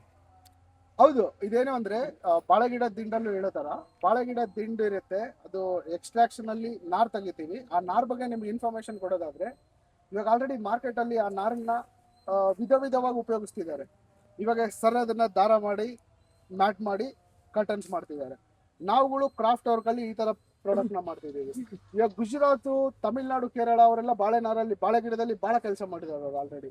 ಇವಾಗ ಗುಜರಾತ್ ಅಲ್ಲಿ ಒಂದು ಸಂಸ್ಥೆ ಇದೆ, ಆ ಸಂಸ್ಥೆ ಪ್ಯಾಡ್ಸ್ ನ ರೆಡಿ ಮಾಡ್ತಿದ್ದಾರೆ. ಅಂದ್ರೆ Sanitary ಹೆಣ್ಮಕ್ಳು ಪ್ಯಾಡ್ಸ್ ಅಂತ ಯೂಸ್ ಮಾಡ್ತಾರಲ್ಲ, ಅದನ್ನ ಯೂಸ್ ಮಾಡ್ತಿದ್ದಾರೆ. ಏನಕ್ಕೆ ಅಂದ್ರೆ ಬಾಳೆನಾರಲ್ಲಿ ಒಂದು ಬಹಳ ಒಳ್ಳೆ ಶಕ್ತಿ ಇದೆ, ಅದು ವಾಟರ್ ಅಬ್ಸರ್ವೆಂಟ್ ಕೆಪಾಸಿಟಿ ಬಹಳ ಇದೆ ಅದಕ್ಕೆ. ಅದೆಲ್ಲದ್ರ ಜೊತೆಗೆ ಮೇನ್ ಪಾಯಿಂಟ್ ಇದು ಸಸ್ಟೈನಬಲ್. ಅಂದ್ರೆ ಯೂಸ್ ಮಾಡಾದ್ಮೇಲೆ ನಾವು ಬಿಸಾಡಿದ್ರೆ ಅದು ಮಣ್ಣಾಗುತ್ತೆ, ಬಯೋಡಿಗ್ರೇಡಬಲ್ ಆಗುತ್ತೆ. ಅದು ಬಿಟ್ಟು ಇನ್ನೊಂದು ಸಂಸ್ಥೆ ಇದೆ, ಅವ್ರು ಆಲ್ರೆಡಿ ಬಟ್ಟೆ ಮಾಡ್ತಿದ್ದಾರೆ ಬಾಳೆನಾರಲ್ಲಿ. ತಮಿಳ್ನಾಡು, ಚೆನ್ನೈ ಆ ಕಡೆ ಎಲ್ಲ ಬಾಳೆನಾರಲ್ಲಿ ಬಹಳ ಬಟ್ಟೆ ಮಾಡ್ತಿದ್ದಾರೆ. ಬಟ್ಟೆ ಅನ್ನೋದು ಕಾಟನ್ ಇಂದ ಒಂದೇ ಅಲ್ಲ, ಲಿನಿನ್ ಇಂದ ಒಂದೇ ಅಲ್ಲ, ಬಾಳೆನಾರಲ್ಲೂ ಮಾಡ್ಬೋದು ಅಂತ ಹೇಳಿ ವರ್ಕ್ ಮಾಡ್ತಿದ್ದಾರೆ. ಮತ್ತೆ ಇನ್ನೊಂದು ಸಂಸ್ಥೆ ಇದೆ, ಅವರು ಆಲ್ರೆಡಿ ಲೆದರ್ ಮಾಡ್ತಿದ್ದಾರೆ ಬಾಳೆನಾರಲ್ಲಿ. ಬಾಳೆನಾರಲ್ಲಿ ಲೆದರ್ ಅಂದ್ರೆ ಅದೊಂಥರ ಅನಿಮಲ್ ಕ್ರೂಡ್. ಇವಾಗ ಪ್ರಾಣಿನ ಸಾಯಿಸ್ಬೇಕು, ಆ ತರ ಲೆದರ್ ಮಾಡ್ಬೇಕು. ಇವಾಗೆಲ್ಲ ಈ ಆರ್ಗ್ಯಾನಿಕ್ ಲೆದರ್ಗೆ ಒಂದು ಬಹಳ ಒಳ್ಳೆ ಬೆಲೆ ಇದೆ. ಅಂದ್ರೆ ಇವಾಗ ಏನಾಯ್ತಂದ್ರೆ, ಒಂದು 100 ವರ್ಷದ ಕೆಳಗೆ ಪಾಪ್ಯುಲೇಷನ್ ಕಡಿಮೆ ಇತ್ತು, ಅವಾಗ ಎಲ್ಲರೂ ಕೈ ಕೆಲ್ಸಕ್ಕೆ ಬೆಲೆ ಕೊಡ್ತಿದ್ರು, ಅವಾಗೆಲ್ಲ ಚೆನ್ನಾಗಿತ್ತು. ಇವಾಗ ಪಾಪ್ಯುಲೇಷನ್ ಜಾಸ್ತಿ ಆಗ್ಬಿಟ್ಟಿದೆ, ಕೈ ಕೆಲಸ ಮಾಡೋಕ್ಕೆ ಸಾಲಲ್ಲ ಮಾಡಿರೋದು. ಇವಾಗ ಪ್ರಾಣಿಗಳಿಗೆಲ್ಲ ಸಾಯಿಸ್ಕೊಂತ ಹೋದ್ರೆ ಎಷ್ಟಂತ ಸಾಯಿಸ್ಬೇಕು. ಇವಾಗ ಆರ್ಗ್ಯಾನಿಕ್ ಲೆದರ್ಗೆ ಬಹಳ ಒಳ್ಳೆ ಬೆಲೆ ಇದೆ. ಈ ಬಾಳೆನಾರಲ್ಲಿ ಆಲ್ರೆಡಿ ಲೆದರ್ಸ್ ಎಲ್ಲ ಮಾಡ್ತಿದ್ದಾರೆ, ಜೊತೆಗೆ ಪೇಪರ್. ಸರ್ ಹೇಳಿದ್ರೆ ಬರೀ ಬಾಳೆನಾರು ಅಷ್ಟೇ ಅಲ್ಲ, ಈ ಇದಿರುತ್ತಲ್ಲ ಕತ್ತಾಳೆಯಿಂದ ಲೆದರ್ ಮಾಡ್ತಾರೆ. ಕತ್ತಾಳೆಯಿಂದ ಮಾಡ್ತಾರೆ. ಈ ವ್ಯಾಂಗೋ ಇರುತ್ತೆ, ಮಾವಿನ ಹಣ್ಣು ಕೊಳ್ತೋಗ್ಬಿಟ್ಟಿರುತ್ತೆ, ಅದು ಬಿಸಾಕಬೇಕು. ಅದರ ಪಲ್ಪ್ ತೆಗೆದು ಅದರಿಂದ ಈ ವೇಗನ್ ಲೆದರ್ ಅಂತ ಕರೀತಾರೆ, ಮಾಡ್ತಾ ಇದ್ದಾರೆ. ಹೌದು, ಇವಾಗ ವೀಗನ್ ಲೆದರ್ ಇದಂತೂ ಒಂದು ಸ್ವಲ್ಪ ಒಳ್ಳೆ ಟ್ರೆಂಡಿಂಗ್ ಅಲ್ಲಿ ಇದೆ. ಜೊತೆಗೆ ಬಿಕಾಸ್ ಅದು ಲೆದರ್ ಅನ್ನೋದು ಪ್ರತಿಯೊಬ್ಬ ಮನುಷ್ಯನಿಗೂ ಬೇಕು. ಮನೆಗೆ ಸೋಫಾಗ್ ಬೇಕು, ಗಾಡಿಗೆ ಬೇಕು, ಇವಾಗ ಬಟ್ಟೆಗಳು ಬೇಕು, ಬ್ಯಾಗ್ಗಳು ಬೇಕು. ಅದರಲ್ಲೂ ಇವೆಲ್ಲ ಬಯೋಡಿಗ್ರೇಡಬಲ್. ಮೇನ್ ಪಾಯಿಂಟ್ ಇದು ಬಯೋಡಿಗ್ರೇಡಬಲ್. ಮತ್ತೆ ಒಂದು ಮನುಷ್ಯನ್ ಯಾವುದು ಅಂದ್ರೆ ಒಂದು ಪ್ರಾಣಿನ ಇದ್ ಮಾಡ್ದಂಗೆ ಒಂದು ಲೆದರ್ ಆಲ್ಟರ್ನೇಟ್ ಇದ್ರಲ್ಲಿ ಬರ್ತಿದೆ ಅಂದ್ರೆ ಬಾಳೆನಾರಲ್ಲಿ ಒಂದು ಒಳ್ಳೆ ಶಕ್ತಿ ಇದೆ. ನಿಮ್ಗಳಲ್ಲಿ ಆಸಕ್ತಿ ಇರಲ್ಲ, ಅದ್ರ ಮೇಲೆ ವರ್ಕ್ ಮಾಡ್ಬೋದು. ಹುಟ್ಟಿ ಬೆಳೆದಿದ್ದು ಕಂಪ್ಲಿ. ನನಗೆ ಇವತ್ತು ಆನಂದ್ ಸರ್ ಜೊತೆಗೆ ಮಾತಾಡೋಕ್ಕೆ ಬಹಳ ಒಂದು ಆಪರ್ಚುನಿಟಿ, ಬಹಳ ಹೆಮ್ಮೆ ಆಗ್ತಿದೆ. ನಮ್ಮ ಕರ್ನಾಟಕದಲ್ಲಿ ಬಾಳೆನಾರಿನ ಗುರು ಅಂತಾನೆ ಕರೀತಾರೆ ಆನಂದ್ ಧಾರವಾಡ್ ಸರ್ ಅವ್ರನ್ನ. ಅವರು ಲಾಸ್ಟ್ 30 years ಅಲ್ಲಿ ಬಾಳೆನಾರಲ್ಲಿ ಪಿತಾಮಹ ಅಂತಾರೆ, ಬಾಳೆನಾರಿನ ಪಿತಾಮಹ ಅಂತ ಕರೀತಾರೆ ಸರ್ನ. ಆ ಸರ್ ಜೊತೆಗೆ ನಾನು ಇವತ್ತು ಈ ಸ್ಟೇಜ್ ಅಲ್ಲಿ ಮಾತಾಡೋಕ್ಕೆ ಬಹಳ ಹೆಮ್ಮೆ ಆಗ್ತಿದೆ ನನಗೆ. ನಾನು ಆಕ್ಚುಲಿ ಇಂಜಿನಿಯರಿಂಗ್ ಓದ್ತಾ ಇದ್ದೆ, ಅದು ಡ್ರಾಪ್ ಔಟ್ ಆಯ್ತು. ಅದಾದ್ಮೇಲೆ ನಾನು ಬೆಂಗಳೂರಲ್ಲಿ ಏನೋ ಕೆಲಸ ಮಾಡ್ತಿದ್ದೆ. ಈ ಪ್ಯಾಂಡಮಿಕ್ ಟೈಮಲ್ಲಿ ಕರೋನಾ ಅಂತ ಬಂತಲ್ಲ, ಆ ಟೈಮಲ್ಲಿ ನಾನು ಊರಿಗೆ ಬಂದಾಗೆ ಅದೇನೋ ಆ ಟೈಮಲ್ಲಿ ನಾವೇನೋ ಫ್ರೆಂಡ್ಸ್ ಬಾಳೆ ತೋಟದಲ್ಲಿ ಸುಮ್ಮನೆ ಗಟ್ಟಿ ಇದೆ ಆಕ್ಚುಲಿ ಬಾಳೆ ತೋಟದಲ್ಲಿ ಟೈಮ್ ಸ್ಪೆಂಡ್ ಮಾಡ್ತಾ ಇದ್ವಿ.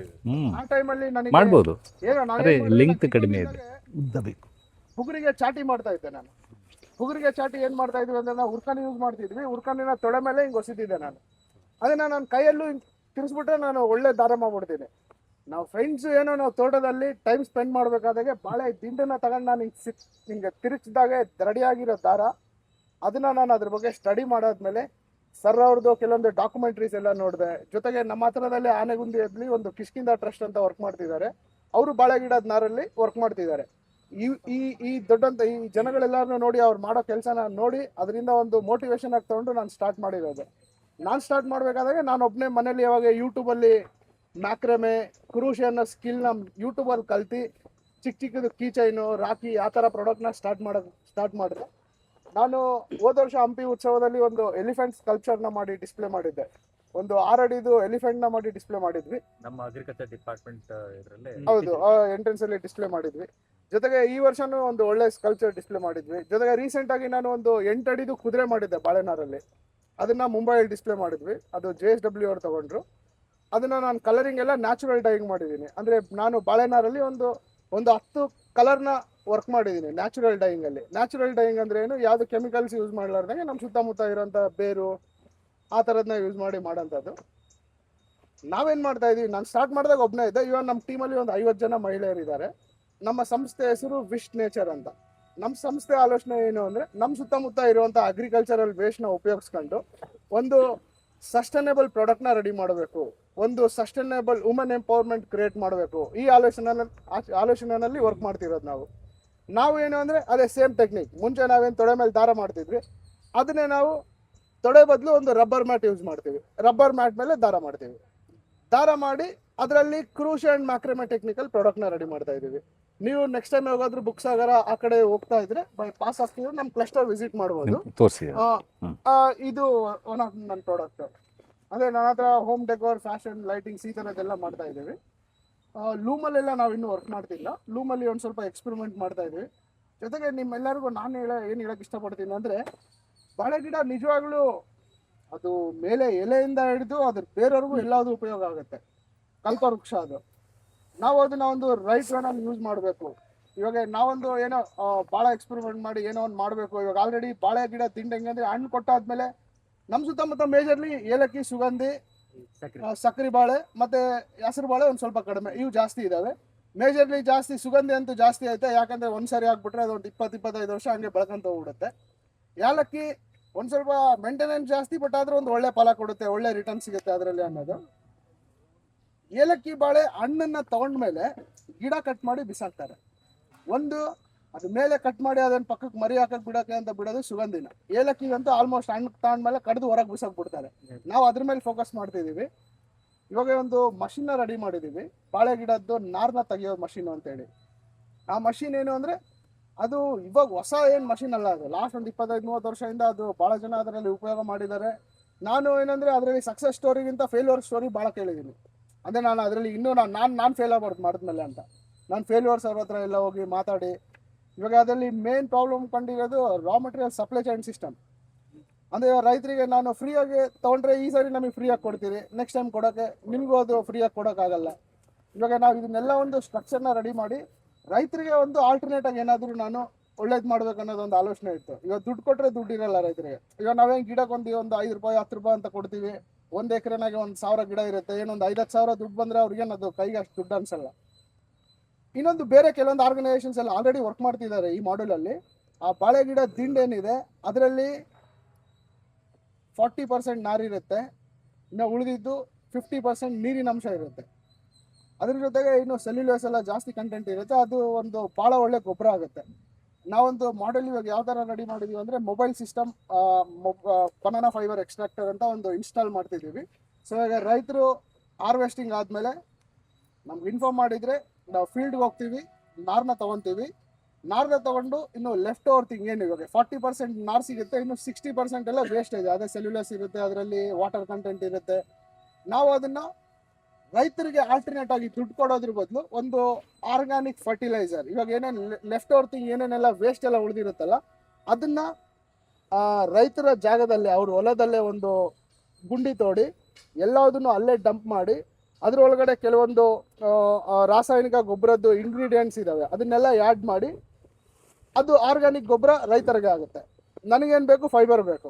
ರೈತರಿಗೆ ದುಡ್ಡು ಕೊಡೋದಕ್ಕಿಂತ ಜಾಸ್ತಿ ಇನ್ನೂ ಒಳ್ಳೆ ಆರ್ಗ್ಯಾನಿಕ್ ಗೊಬ್ಬರ ಕೊಡಬೇಕು. ನಾನು ದುಡ್ಡುಗಿಂತ ಗೊಬ್ಬರನೇ ಭಾಳ ಒಳ್ಳೆಯದು. ಈ ಒಂದು ಮಾಡ್ಯೂಲಲ್ಲಿ ವರ್ಕ್ ಮಾಡ್ತಾ ಇದ್ದೀವಿ. ನೀವು ನೆಕ್ಸ್ಟ್ ಟೈಮ್ ನಮ್ಮ ಕ್ಲಸ್ಟರ್ಗೆ ಯಾರಾದರೂ ಬಂದರೆ ವಿಸಿಟ್ ಮಾಡಿ. ಮತ್ತು ನಾನು ಕಾಂಟ್ಯಾಕ್ಟ್ನ ಗ್ರೂಪಲ್ಲಿ ಹಾಕಿರ್ತೀನಿ. ನೆಕ್ಸ್ಟ್ ಯಾರ್ದಾದ್ರೂ ಫಾರ್ಮರ್ಸ್ದು ನಿಮ್ಮದು ಏಲಕ್ಕಿ ಬಾಳೆ ಇದ್ದು ಹಾರ್ವೆಸ್ಟ್ ಆದಮೇಲೆ ಗಿಡ ಇದ್ದರೆ ನನಗೆ ಇನ್ಫಾರ್ಮ್ ಮಾಡಿ. ನಾವು ಬಂದು ನಾರು ಎಕ್ಸ್ಟ್ರಾಕ್ಟ್ ಮಾಡಿ ನಿಮಗೆ ಒಂದು ಒಳ್ಳೆ ಆಲ್ಟರ್ನೇಟ್, ದುಡ್ಡಿಗಿಂತ ಜಾಸ್ತಿ ಒಂದು ಒಳ್ಳೆ ಗೊಬ್ಬರನ ಕೊಡ್ತೀವಿ. ಏಲಕ್ಕಿ ಸಿಗೋಂತ ಇಲ್ಲ ಅಂದರೆ ನಾನು ತೊಗೊಂಡೋಗಲ್ಲ, ಸೀದಾ ನಿಮ್ಮ ಫೀಲ್ಡ್ಗೆ ಬರ್ತೀನಿ, ನಿಮ್ಮ ಹೊಲಕ್ಕೆ ಬರ್ತೀನಿ. ಒಣಗಿದ್ದಲ್ಲ, ಟೋಟಲ್ ಹಸಿ ದಿಂಡು ದಿಂಡು ಬೇಕು ಹಂಗೆ ಬರುತ್ತದು. 40% ದಿಂಡು ಹಂಗೆ ಇರುತ್ತೆ, ಅದನ್ನೆಲ್ಲ ಗೊಬ್ಬರ ಮಾಡ್ತೀವಿ ಅಂತ ವಿಚಾರ. 40% ನನಗೆ ನಾರು ಬರುತ್ತೆ, 60% ಲೆಫ್ಟ್ ಓವರ್ ಥಿಂಗ್ ಇರುತ್ತೆ. ಅದನ್ನ ನಾನು ನಿಮ್ಗಳಿಗೆ ಅದು ಆಕ್ಚುಲಿ ಅದು ನಿಮ್ಗೆ ಅದೆಲ್ಲ ಯೂಸ್ ಆಗಲ್ಲ. ಅದ್ರಲ್ಲಿ ಒಂದು ಸ್ವಲ್ಪ ನೀವು ಉಪಯೋಗಿಸ್ಕೋಬಹುದು, ಇನ್ನು ಉಳಿದಿದ್ದನ್ನ ನೀವು ಮಾರಾಟ ಮಾಡ್ಕೋಬಹುದು ಹೊರಗಡೆ. ಇವಾಗ ಬೈಬ್ಯಾಕ್ ಆ ಥರದ್ದೆಲ್ಲ ಸ್ಟ್ರಕ್ಚರ್ ನಾನು ಇನ್ನೂ ಪ್ಲಾನ್ ಮಾಡಿಲ್ಲ. ಅಂದರೆ ರೈತರಿಗೆ ಅದು ಏನು ಇನ್ಕಮ್ ಹೋಗುತ್ತೆ ರೈತರಿಗೆ ಆಗಲಿ ಅದರಲ್ಲಿ ಒಳ್ಳೇದು ಅಂತ. ಅದು ಬಿಟ್ಟು ನಾನು ಇವಾಗ ಕರೆಂಟ್ಲಿ ವರ್ಕ್ ಮಾಡ್ತಿರೋದು ಇದೆ, ಬಾಳೆನಾರಲ್ಲಿ ದಾರ ಮಾಡ್ತೀವಿ, ದಾರ ಮಾಡಿ ಕೃಷಿ ಮಾಡಿ ಮ್ಯಾಕ್ರಮೆ ಮಾಡಿ ವರ್ಕ್ ಮಾಡ್ತೀವಿ. ಮೇನ್ ಉದ್ದೇಶ ನಮ್ಮದು ನಮ್ಮ ಸುತ್ತಮುತ್ತ ಇರೋ ಮಹಿಳೆಯರಿಗೆ ಒಂದು ಒಳ್ಳೆ ಉದ್ಯೋಗ ಆಗಲಿ ಅಂತೇಳಿ. ಇವಾಗ ನಾನು ಸ್ಟಾರ್ಟ್ ಮಾಡಿದಾಗ ನಾನು ಒಬ್ಬನೇ ಇದ್ದೆ, ಇವಾಗ ನನ್ನ ಟೀಮಲ್ಲಿ ಒಂದು 50 ಜನ ಮಹಿಳೆಯರು ಕೆಲಸ ಮಾಡ್ತಾರೆ. ಪ್ರತಿಯೊಬ್ಬ ಮಹಿಳೆಯನ್ನು ತಿಂಗಳಿಗೆ 6,000 ಇಂದ 12,000 ದುಡಿತಿದ್ದಾರೆ. ಅದೊಂದು ಭಾಳ ಖುಷಿ ಇದೆ ಲೈಫಲ್ಲಿ. ಇದ್ರ ಬಗ್ಗೆ ಸ್ವಲ್ಪ ಮಾಹಿತಿ. ಇದು ವಾಟರ್ ಐಸೆನ್ಸ್, ಇದ್ರ ಬಗ್ಗೆ ಒಂದು ಸ್ವಲ್ಪ ನಾನು ಸ್ಟಡಿ ಮಾಡಿದ್ದೀನಿ. ಇದೇನು ಅಂದ್ರೆ ಇದು ನಮ್ಮ ಇಂಡಿಯನ್ ಬ್ರೀಡ್ ಅಲ್ಲ, ಇದು ಇವಾಗ ಬೇರೆ ಕಂಟ್ರಿಲಿ ಎಲ್ಲೋ ಬೆಳೆದಿರೋದು. ಅದೆಂಗೋ ಭಾಳ ವರ್ಷದ ಕೆಳಗೆ ನಮ್ಮ ಇಂಡಿಯಾಗೆ ಬಂದ್ಬಿಟ್ಟಿದೆ, ಸಮುದ್ರ ಅದರಲ್ಲಿ ಇದರಲ್ಲೆಲ್ಲ. ಇದೇನಂದ್ರೆ ನೀರಲ್ಲಿ ಇರೋದ್ರಿಂದ ಇದು ನೀರಿಗೆ ಭಾಳ ತೊಂದರೆ ಆಗುತ್ತೆ. ನೀರಲ್ಲಿ ಪ್ರಾಣಿಗಳು ಜಲಚರಗಳು ಜಾಸ್ತಿ ವಾಸ ಮಾಡೋಕ್ಕಾಗಲ್ಲ ಇದಿರೋದ್ರಿಂದ. ಇರೋದ್ರಿಂದ ಮೀನುಗಳ ಸಂಖ್ಯೆ ಎಲ್ಲ ಕಡಿಮೆ ಆಗುತ್ತೆ. ಬಟ್ ಇವಾಗ ಇದು ಬಂದ್ಬಿಟ್ಟಿದೆ, ಇದನ್ನೇನು ಮಾಡೋಕ್ಕಾಗಲ್ಲ. ಇದನ್ನ ಒಂದು ರೈಟ್ ದಾರಿಯಲ್ಲಿ ಉಪಯೋಗಿಸ್ಬೋದು. ಇವಾಗ ಸರ್ ಹೇಳಿದಾಗೆ ಬಯೋ ಎನ್ಸೈಮ್ ಅಲ್ಲ ಅಥವಾ ಆಲ್ಟರ್ನೇಟಿವ್ ಫ್ಯೂಲ್ ಅದನ್ನೆಲ್ಲ ವರ್ಕ್ ಮಾಡ್ಬೋದು. ಬಟ್ ನನ್ನ ನಾಲೆಡ್ಜಲ್ಲಿ ನಾವೇನು ವರ್ಕ್ ಮಾಡ್ತಿದ್ದೀವಿ, ಇವಾಗ ಫೀಲ್ಡಲ್ಲಿ ಸುತ್ತಮುತ್ತ ಬೆಳೆಯುತ್ತೆ. ಇದು ಎಲ್ಲೆಲ್ಲಿ ಬೆಳೆಯುತ್ತೆ, ಈ ಕೆರೆನಲ್ಲಿ ಬೆಳೆಯುತ್ತೆ, ಕಾಲುವೆಗಳಲ್ಲಿ ಬೆಳೆಯುತ್ತೆ, ನಮ್ಮ ಹೊಳೆಗಂತೂ ಬೈಜಾನ್ ಬೆಳೆದಿರುತ್ತೆ, ನಮ್ಮ ಕಾಮಲಾಪುರ ಕೆರೆನಲ್ಲೂ ಭಾಳ ಬೆಳೆಯುತ್ತೆ. ಹೌದೌದು. ಇದು ಒಂದು ಲೆಂತ್ ವರ್ಗು ಬೆಳೆಯವರೆಗೂ ಬಿಟ್ಟು ಒಂದು 2 ಅಡಿ ಮೇಲ್ವರೆಗೂ ಸಿಗಬೇಕು. ಹೌದು. ಈ ತರ ಲೆಂತ್ ಇದ್ದಾವೆ. ಇದನ್ನ ನಾವು ಕಲೆಕ್ಟ್ ಮಾಡಿ ಈ ಎಲೆ ಪಾರ್ಟ್ನ ಕಟ್ ಮಾಡಬೇಕು, ಈ ಪಾರ್ಟ್ನ ಕಟ್ ಮಾಡಬೇಕು. ಸೊ ನಮಗೆ ಅವಾಗ ಇಷ್ಟು ಉದ್ದದ ದಾರ ಸಿಗುತ್ತೆ, ಅಂದ್ರೆ ಈ ತರ ಸಿಗುತ್ತೆ. ಇದನ್ನ ನಾವು ಒಂದು ಬಂಡಲ್ ಅಂದ್ರೆ ಒಂದು ಚೂಡ್ಗೆ ಇಷ್ಟ ಅಂತ ಹೇಳಿ ನಾವು ತಗೊಂತಾ ಇದೀವಿ.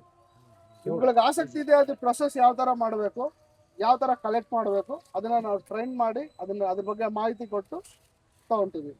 ಆಸಕ್ತಿ ಇರೋರು ನೀವು ಇದು ಮಾಡ್ಬೋದು. ಇವಾಗ ನಾನು ಸುಮ್ಮನೆ ಇಲ್ಲೇ ನಾನೇನೋ ನಿಮಗೆ ತೋರ್ಸೋಣ ಅಂತ ಮಾಡಿದೆ. ಇದರಲ್ಲಿ ಏನು ನಾವು ಮಾಡ್ತೀವಿ ಅಂದ್ರೆ ನಮ್ದು ಕಂಪ್ಲೀಟ್ಲಿ ಕ್ರಾಫ್ಟ್ ಬೇಸ್ಡ್. ನಂದೆಲ್ಲ ನನ್ನ ತಲೆನಾಗಿರೋದು ಏನೋ ಒಂದು ಆಲ್ಟರ್ನೇಟ್ ಟು ಪ್ಲಾಸ್ಟಿಕ್ ಒಂದು ಪ್ರಾಡಕ್ಟ್ನ ಮಾಡಬೇಕು ನಮ್ಮ ಸುತ್ತಮುತ್ತ ಇರೋ ಅಗ್ರಿಕಲ್ಚರಲ್ ವೇಸ್ಟಿಂದ. ಜೊತೆಗೆ ಒಂದು ಮಹಿಳೆಯರಿಗೆ ಒಂದು ಉದ್ಯೋಗ ಕೊಡಬೇಕನ್ನೋದು ನನ್ನ ತಲೆಯಲ್ಲಿರೋ ಆಲೋಚನೆ. ನಾವೇನು ಮಾಡ್ತೀವಿ, ಇದು ನಮ್ಮ ಹತ್ರ ಬಂದಮೇಲೆ ಇದನ್ನ ನಾವು 3-4 ಟೆಕ್ನಿಕಲ್ ವರ್ಕ್ ಮಾಡ್ತೀವಿ. ಒಂದು ಅದನ್ನ ತಗೊಂಡು ಈ ಥರ ಜಡೆ ಹಾಕ್ದಂಗೆ ಆಗ್ಬಿಡೋದು. ಈಗ ಜಡೆ ಅಂದರೆ 3 ಪ್ಲೇ ಅಂತ ಹೇಳ್ತೀವಿ. ಅದನ್ನು 3 ಪ್ಲೇದು ಜಡೆ ಮಹಿಳೆಯರಿಗೆ ಯಾಕೆ ಫೋಕಸ್ ಮಾಡ್ತೀವಿ ಅಂದರೆ ಎಲ್ಲ ಮಹಿಳೆಯರಿಗೂ ಗೊತ್ತಿರೋಂಥದ್ದು. ಹಿಂಗೆ ಜಡೆ ಆಗ್ತಾ ಆಗ್ತಾ ಆಗ್ತಾ ಹೋಗಿ ಇವಾಗ ಖಾಲಿ ಆಯ್ತಾ ಮತ್ತೆ ಹೊಸ ಜಾಯಿಂಟ್ ಮಾಡು, ಹಂಗೆ ಮುಂದೆ ಹೋಗು, ಕಂಟಿನ್ಯೂಸ್ ದಾರ ರೆಡಿ ಆಗುತ್ತೆ. ಇದಕ್ಕೆ ನಾವು ಮೀಟ್ರಿಗೆ ಇಷ್ಟ ಅಂತೇಳಿ ದುಡ್ಡು ಕೊಡ್ತೀವಿ. ಇದನ್ನ ನಾವು ತಗೊಂಡಾದ್ಮೇಲೆ ಇದನ್ನ ನಾವು ಈ ಇವಾಗ ಸೂಜಿ ದಾರದಲ್ಲಿ ಹೊಲಿತೀವಲ್ಲ, ಸೇಮ್ ಅದೇ ಟೆಕ್ನಿಕಲ್ಲಿ ಇದನ್ನ ಹಿಂಗ ಸುತ್ಕೊಂತ ಹೋಗಿ ಹೊಲ್ಕಂತ ಹೋಗ್ಬಿಡೋದು. ಇದಕ್ಕೆ ಹೊಲ್ಕಂತ ಹೋದಂಗೆಲ್ಲ ಇದು ದೊಡ್ಡದ ಮ್ಯಾಟ್ ಆಗುತ್ತೆ. ಇದು ಭಾಳ ಒಳ್ಳೆ ಮ್ಯಾಟ್, ಇದರಲ್ಲಿ ರೆಡಿ ಆಗುತ್ತೆ. ಇವಾಗೆಲ್ಲ ಬೇರೆ ಕಡೆ ಅಂತೂ ಇವಾಗ ಆಲ್ಟರ್ನೇಟ್ ಟು ಪ್ಲಾಸ್ಟಿಕ್ ಕೆಲವೊಂದು ಕಡೆ ಈ ಗ್ರೀನ್ ಆಗಿರೋದೆಲ್ಲ ಚೆನ್ನಾಗಿ ಕಾಣುತ್ತೆ, ಬ್ರೌನ್ ಆಗಿರೋದೆಲ್ಲ ಚೆನ್ನಾಗಿ ಕಾಣುತ್ತೆ, ಅಂತಲ್ಲೆಲ್ಲ ಒಳ್ಳೆ ಡಿಮ್ಯಾಂಡ್ ಇದೆ ಅದಕ್ಕೆ. ನೀವುಗಳು ಪ್ರಯತ್ನ ಮಾಡುವುದು ಒಳ್ಳೆ ಉದ್ದೇಶ ಇದೆ. ಇವಾಗ ನೀವಿರೋ ಊರಲ್ಲಿ ಒಂದು ಮಹಿಳೆಯರಿಗೇನೋ ಒಂದು ಒಳ್ಳೆ ಉದ್ಯೋಗ ಆಗುತ್ತೆ, ಜೊತೆಗೆ ನಮ್ಮೂರಲ್ಲಿ ನಾವು ರೆಡಿ ಮಾಡಿ ಎಲ್ಲೋ ಬೇರೆ ಕಡೆ ಕಳಿಸ್ತೀವಿ ಅನ್ನೋದೇ ಭಾಳ ಒಳ್ಳೆ ಉದ್ದೇಶ. ನಿಮ್ಗೆ ಯಾರಾದರೂ ಆಸಕ್ತಿ ಇದ್ರೆ ನಾವು ಅದಕ್ಕೆ ಟ್ರೈನಿಂಗಲ್ಲೂ ಸಪೋರ್ಟ್ ಮಾಡ್ತೀವಿ. ಸಾಲದು ಅಂತಂದರೆ ನಾನು ಕೇಳಿರೋದು, ವೆಸ್ಟ್ ಬೆಂಗಾಲಲ್ಲಿ ಈ ವಾಟರ್ ಹೇಸಿಂತನ್ನು ಫೈಬರ್ ತೆಗೆದು ಸಣ್ಣದಾಗಿ ಕಟ್ ಮಾಡಿ, ಕಾಟನ್ ಆಗೋಷ್ಟು, ಕಾಟನ್ ಲೆಂಗ್ತ್ ಎಷ್ಟಿರುತ್ತೋ ಅಷ್ಟು ಕಟ್ ಮಾಡಿ ಸ್ಪಿನ್ನಿಂಗ್ ಮಾಡಿ ಅದರಿಂದ ಸೀರೆಗಳು ಮಾಡ್ತಾ ಇದ್ದಾರೆ ಅಂತ ಕೇಳಿದ್ದೀನಿ ನಾನು. ಭಾಳ fine 80 count, 100 count, 120 count. Number ಜಾಸ್ತಿ ಆದಂಗೆ ಫೈನ್ನೆಸ್ ಜಾಸ್ತಿ ಆಗುತ್ತೆ. ಬೆಂಗಾಲಲ್ಲಿ ಮುಂಚೆಯಿಂದ ನಿಮ್ಗೆಲ್ಲರಿಗೂ ಗೊತ್ತಿದೆ ಢಾಕಾ ಮಸ್ಲಿನ್, ಅದು 500 ಕೌಂಟ್ ಇರ್ತಿತ್ತು. ಅಷ್ಟು 500 ಕೌಂಟು ಇಲ್ಲ ಅಂದರೆ ಹಾಂ, ಅದು ಈಗ 100 ಕೌಂಟ್ 120 ಕೌಂಟ್ವರೆಗೂ ಇದರಿಂದ ಮಾಡಿದ್ದಾರೆ ಅಂತ ಕೇಳಿದ್ದೀನಿ. ಹೌದು, ಇದೇನು ಅಂದ್ರೆ ಬಾಳೆಗಿಡ ದಿಂಡಲ್ಲೂ ಹೇಳೋ ಥರ ಬಾಳೆಗಿಡ ದಿಂಡು ಇರುತ್ತೆ. ಅದು ಎಕ್ಸ್ಟ್ರಾಕ್ಷನ್ ಅಲ್ಲಿ ನಾರು ತೆಗಿತೀವಿ. ಆ ನಾರ್ ಬಗ್ಗೆ ನಿಮ್ಗೆ ಇನ್ಫಾರ್ಮೇಶನ್ ಕೊಡೋದಾದ್ರೆ, ಇವಾಗ ಆಲ್ರೆಡಿ ಮಾರ್ಕೆಟಲ್ಲಿ ಆ ನಾರನ್ನ ವಿಧವಾಗಿ ಉಪಯೋಗಿಸ್ತಿದ್ದಾರೆ. ಇವಾಗ ಸರ್ ಅದನ್ನ ದಾರ ಮಾಡಿ ಮ್ಯಾಟ್ ಮಾಡಿ ಕರ್ಟನ್ಸ್ ಮಾಡ್ತಿದ್ದಾರೆ. ನಾವುಗಳು ಕ್ರಾಫ್ಟ್ ವರ್ಕಲ್ಲಿ ಈ ಥರ ಪ್ರಾಡಕ್ಟ್ನ ಮಾಡ್ತಿದ್ದೀವಿ. ಇವಾಗ ಗುಜರಾತು, ತಮಿಳ್ನಾಡು, ಕೇರಳ ಅವರೆಲ್ಲ ಬಾಳೆ ಗಿಡದಲ್ಲಿ ಭಾಳ ಕೆಲಸ ಮಾಡಿದ್ದಾರೆ ಆಲ್ರೆಡಿ. ಇವಾಗ ಗುಜರಾತಲ್ಲಿ ಒಂದು ಸಂಸ್ಥೆ ಇದೆ. ಆ ಸಂಸ್ಥೆ ಪ್ಯಾಡ್ಸ್ ನ ರೆಡಿ ಮಾಡ್ತಿದ್ದಾರೆ, ಅಂದ್ರೆ Sanitary ಹೆಣ್ಮಕ್ಳು pads. ಪ್ಯಾಡ್ಸ್ ಅಂತ ಯೂಸ್ ಮಾಡ್ತಾರಲ್ಲ ಅದನ್ನ ಯೂಸ್ ಮಾಡ್ತಿದ್ದಾರೆ. ಏನಕ್ಕೆ ಅಂದ್ರೆ ಬಾಳೆನಾರಲ್ಲಿ ಒಂದು ಬಹಳ ಒಳ್ಳೆ ಶಕ್ತಿ ಇದೆ, ಅದು ವಾಟರ್ ಅಬ್ಸರ್ವೆಂಟ್ ಕೆಪಾಸಿಟಿ ಬಹಳ ಇದೆ ಅದಕ್ಕೆ. ಅದೆಲ್ಲದ್ರ ಜೊತೆಗೆ ಮೇನ್ ಪಾಯಿಂಟ್ ಇದು ಸಸ್ಟೈನಬಲ್, ಅಂದ್ರೆ ಯೂಸ್ ಮಾಡಾದ್ಮೇಲೆ ನಾವು ಬಿಸಾಡಿದ್ರೆ ಅದು ಮಣ್ಣಾಗುತ್ತೆ, ಬಯೋಡಿಗ್ರೇಡಬಲ್ ಆಗುತ್ತೆ. ಅದು ಬಿಟ್ಟು ಇನ್ನೊಂದು ಸಂಸ್ಥೆ ಇದೆ, ಅವ್ರು ಆಲ್ರೆಡಿ ಬಟ್ಟೆ ಮಾಡ್ತಿದ್ದಾರೆ ಬಾಳೆನಾರಲ್ಲಿ. ತಮಿಳ್ನಾಡು, ಚೆನ್ನೈ ಆ ಕಡೆ ಎಲ್ಲ ಬಾಳೆನಾರಲ್ಲಿ ಬಹಳ ಬಟ್ಟೆ ಮಾಡ್ತಿದ್ದಾರೆ. ಬಟ್ಟೆ ಅನ್ನೋದು ಕಾಟನ್ ಇಂದ ಒಂದೇ ಅಲ್ಲ, ಲಿನಿನ್ ಇಂದ ಒಂದೇ ಅಲ್ಲ, ಬಾಳೆನಾರಲ್ಲೂ ಮಾಡ್ಬೋದು ಅಂತ ಹೇಳಿ ವರ್ಕ್ ಮಾಡ್ತಿದ್ದಾರೆ. ಮತ್ತೆ ಇನ್ನೊಂದು ಸಂಸ್ಥೆ ಇದೆ, ಅವ್ರು ಆಲ್ರೆಡಿ ಲೆದರ್ ಮಾಡ್ತಿದ್ದಾರೆ ಬಾಳೆನಾರಲ್ಲಿ. ಮಾಡ್ಬೋದು. ಬಾಳೆನಾರಲ್ಲಿ ಲೆದರ್ ಅಂದ್ರೆ ಅದೊಂಥರ ಅನಿಮಲ್ ಕ್ರೂಡ್, ಇವಾಗ ಪ್ರಾಣಿನ ಸಾಯಿಸ್ಬೇಕು ಆ ತರ ಲೆದರ್ ಮಾಡಬೇಕು. ಇವಾಗೆಲ್ಲ ಈ ಆರ್ಗ್ಯಾನಿಕ್ ಲೆದರ್ಗೆ ಒಂದು ಬಹಳ ಒಳ್ಳೆ ಬೆಲೆ ಇದೆ. ಅಂದ್ರೆ ಇವಾಗ ಏನಾಯ್ತಂದ್ರೆ ಒಂದು 100 ವರ್ಷದ ಕೆಳಗೆ ಪಾಪ್ಯುಲೇಷನ್ ಕಡಿಮೆ ಇತ್ತು, ಅವಾಗ ಎಲ್ಲರೂ ಕೈ ಕೆಲ್ಸಕ್ಕೆ ಬೆಲೆ ಕೊಡ್ತಿದ್ರು, ಅವಾಗೆಲ್ಲ ಚೆನ್ನಾಗಿತ್ತು. ಇವಾಗ ಪಾಪ್ಯುಲೇಷನ್ ಜಾಸ್ತಿ ಆಗ್ಬಿಟ್ಟಿದೆ, ಕೈ ಕೆಲಸ ಮಾಡಕ್ಕೆ ಸಾಲಲ್ಲ ಮಾಡಿರೋದು. ಇವಾಗ ಪ್ರಾಣಿಗಳಿಗೆಲ್ಲ ಸಾಯಿಸ್ಕೊಂತ ಹೋದ್ರೆ ಎಷ್ಟಂತ ಸಾಯಿಸ್ಬೇಕು. ಇವಾಗ ಆರ್ಗ್ಯಾನಿಕ್ ಲೆದರ್ಗೆ ಬಹಳ ಒಳ್ಳೆ ಬೆಲೆ ಇದೆ. ಈ ಬಾಳೆನಾರಲ್ಲಿ ಆಲ್ರೆಡಿ ಲೆದರ್ಸ್ ಎಲ್ಲ ಮಾಡ್ತಿದ್ದಾರೆ, ಜೊತೆಗೆ ಪೇಪರ್ ಬರೀ ಬಾಳೆನಾರು ಅಷ್ಟೇ ಅಲ್ಲ, ಬಾಳೆಯಲ್ಲಿ ಈ ಇದಿರುತ್ತಲ್ಲ ಕತ್ತಾಳೆಯಿಂದ ಲೆದರ್ ಮಾಡ್ತಾರೆ. ಕತ್ತಾಳೆಯಿಂದ ಮಾಡ್ತಾರೆ. ಈ ವ್ಯಾಂಗೋ ಇರುತ್ತೆ, ಮಾವಿನ ಹಣ್ಣು ಕೊಳ್ತೋಗ್ಬಿಟ್ಟಿರುತ್ತೆ, ಅದು ಬಿಸಾಕಬೇಕು. ಅದರ ಪಲ್ಪ್ ತೆಗೆದು ಅದರಿಂದ ಈ ವೇಗನ್ ಲೆದರ್ ಅಂತ ಕರೀತಾರೆ, ಮಾಡ್ತಾ ಇದ್ದಾರೆ. ಹೌದು, ಇವಾಗ ವೀಗನ್ ಲೆದರ್ ಇದಂತೂ ಒಂದ್ ಸ್ವಲ್ಪ ಒಳ್ಳೆ ಟ್ರೆಂಡಿಂಗ್ ಅಲ್ಲಿ ಇದೆ. ಜೊತೆಗೆ ಬಿಕಾಸ್ ಅದು ಲೆದರ್ ಅನ್ನೋದು ಪ್ರತಿಯೊಬ್ಬ ಮನುಷ್ಯನಿಗೂ ಬೇಕು, ಮನೆಗೆ ಸೋಫಾಗ್ ಬೇಕು, ಗಾಡಿಗೆ ಬೇಕು, ಇವಾಗ ಬಟ್ಟೆಗಳು ಬೇಕು, ಬ್ಯಾಗ್ಗಳು ಬೇಕು. ಅದ್ರಲ್ಲೂ ಇವೆಲ್ಲ ಬಯೋಡಿಗ್ರೇಡಬಲ್. ಮೇನ್ ಪಾಯಿಂಟ್ ಇದು, ಬಯೋಡಿಗ್ರೇಡಬಲ್. ಮತ್ತೆ ಒಂದು ಮನುಷ್ಯನ್ ಯಾವ್ದು ಅಂದ್ರೆ ಒಂದು ಪ್ರಾಣಿನ ಇದ್ ಮಾಡ್ದಂಗೆ ಒಂದು ಲೆದರ್ ಆಲ್ಟರ್ನೇಟ್ ಇದ್ರಲ್ಲಿ ಬರ್ತಿದೆ ಅಂದ್ರೆ ಬಾಳೆನಾರಲ್ಲಿ ಒಂದು ಒಳ್ಳೆ ಶಕ್ತಿ ಇದೆ. ನಿಮ್ಗಳಲ್ಲಿ ಆಸಕ್ತಿ ಇರಲ್ಲ, ಅದ್ರ ಮೇಲೆ ವರ್ಕ್ ಮಾಡ್ಬೋದು.